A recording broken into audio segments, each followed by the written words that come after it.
How you doing? Scotty Bear back with another video. This video, we got a real wake and bake going on this morning. It feels a little earlier, but it is not. It is just cloudy and overcast and wonderful. That's one of the awesome parts, or maybe one of the parts I love the most is the coastal weather.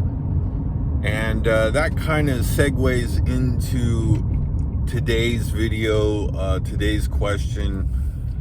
I get a lot of questions about Baja, mostly because, this is one of the places right next to San Diego, Los Angeles. I mean, it's got some pretty good accessibility to that area. Plus, the weather, it shares the San Diego weather. So I think a lot of people look at Baja, but then really don't pull the trigger or get cold feet or whatever the situation is, or just maybe they're nervous. And I can understand that to some extent, but like most people talk about in their blogs and videos, I feel like Baja's a pretty good solution, but definitely not for everybody. It's a lot slower lifestyle, and it could be a little bit boring, but it really depends what you're into, as whether it works out for you or not. So, that being said, it's day 29, just, sorry, kind of watching the traffic while I talk here. It can get confusing.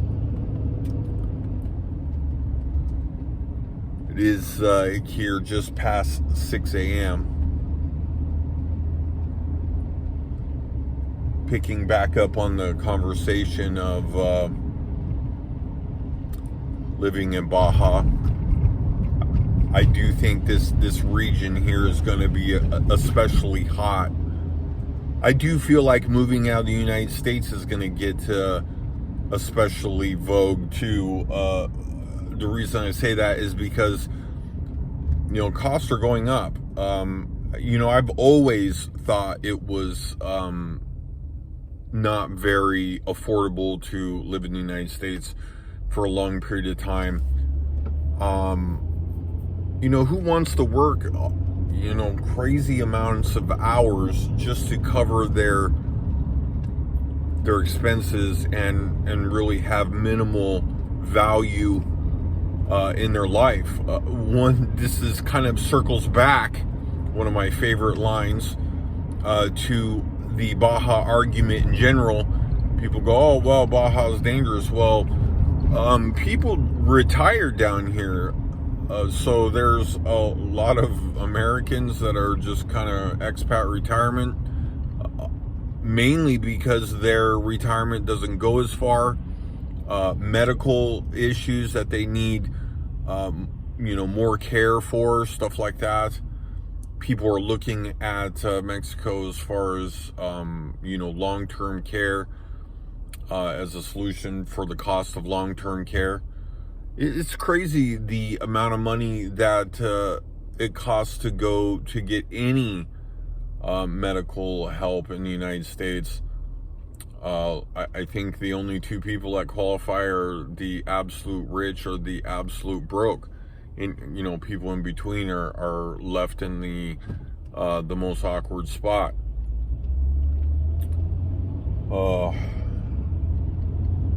It's day 29.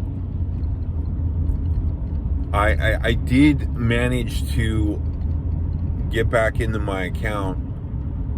I had to work with it and be a little more patient, I think was the problem. And think about my problem, and rather than just get frustrated with it. So there's that. That was a success. I am looking forward to this morning's coffee, that's for sure.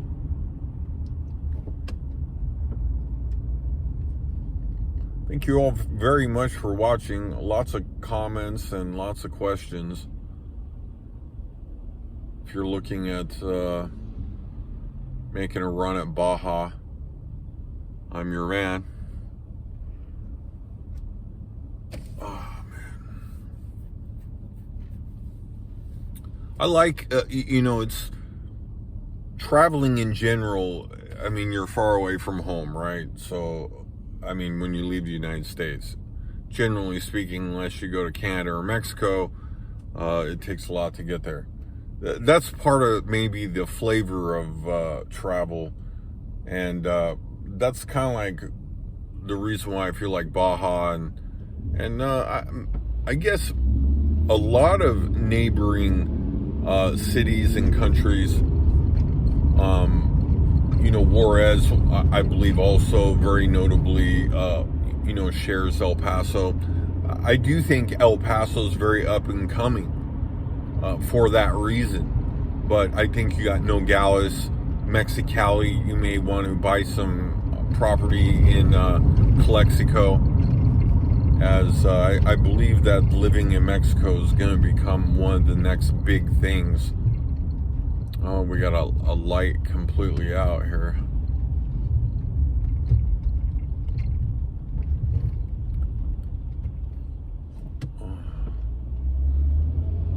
Sorry, just trying to be careful going through a street light that's completely out. Oh, to address another question I get, I'm afraid to drive in Baja. Actually, I feel like driving in Baja is easier and not so tough. You get away with a lot more. Plus, if anything, if it's the police you're worried about, if you get pulled over by the police in the United States, you get a ticket. You get in most cases, a pretty ridiculous fine. Depending on where you live, even more ridiculous. And then you get your insurance dinged for getting a ticket.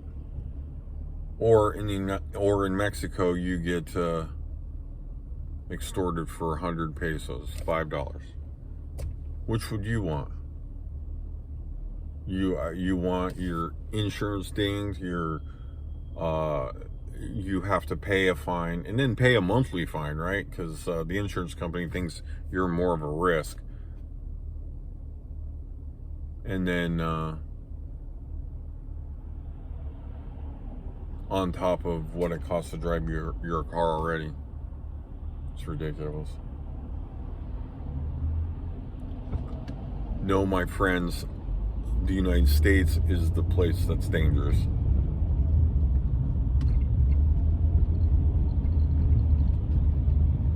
All right, well, I haven't gotten to the beach yet, so I haven't wake and baked yet. I wake and baked at 4 a.m. I'm still a little high, just a little bit. Hope you're having a wonderful Thursday. Oh, a double one. Nice job.